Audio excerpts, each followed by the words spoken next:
Hello there, this is Ujames1978, and at the request of my good friend WatcherAzazel, I have just finished watching the second part of the Atlas Shrugged movie trilogy, The Strike. As always, the relevant links, including the link to my review of the first movie in the trilogy, are all listed down as the underbar, and I ask everyone to please subscribe to Watcher's channel. But although I never thought that I would empathise with the two lead protagonists in this movie, as I banged my head against the wall screaming, "Will this tedious, God-forsaken propaganda never end?"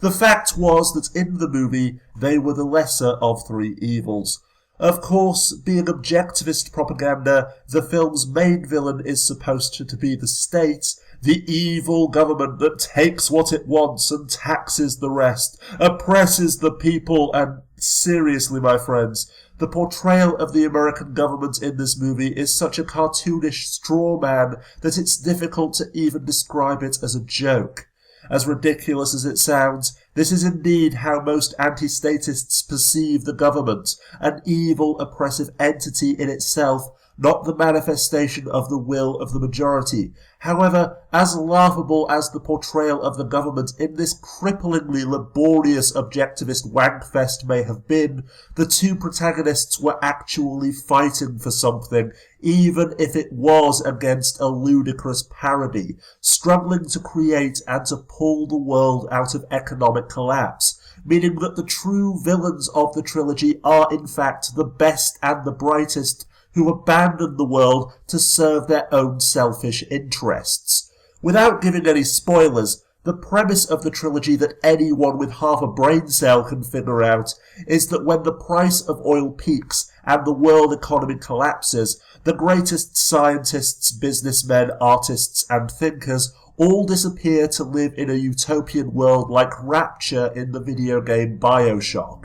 In some cases, in fact, they deliberately destroy everything that they've ever created before they leave because they don't want anyone to gain from something that they didn't earn or create for themselves. But seriously though, a pianist and composer deliberately destroying all of his music because presumably the world doesn't deserve to hear it? Never mind an oil tycoon setting fire to his own oil field as a message to the rest of humanity. Quote, "You know why it's still burning, because anyone bright enough to put it out is gone too.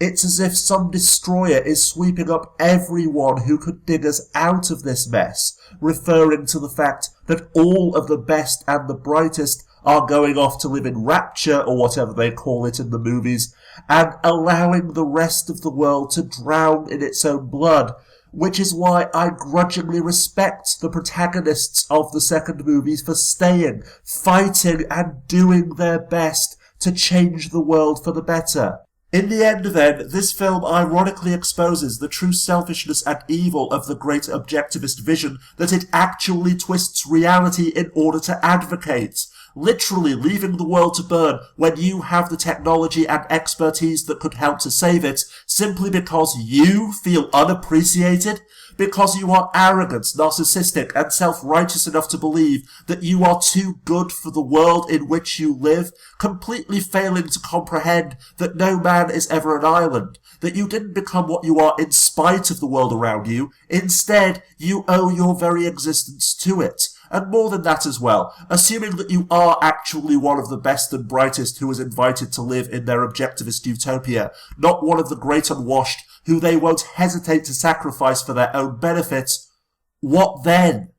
What is the point of being a great artist if you cannot share your art with the rest of the world? A great business leader if you have no business to lead? A great scientist or engineer if none of your advancements, developments, discoveries, or technology will ever benefit anyone because you are sealed in your utopian bubble and the outside world has been deemed to be not worthy of your greatness? A little nowhere man sitting in your nowhere land, making all your nowhere plans for nobody. In short, even speaking in purely selfish and individualistic terms, where is the challenge that makes life worth living if you do leave the world behind you to live in rapture or its equivalent in this movie? And in the meantime, what is the point of watching such a painfully tedious and utterly self-poning film?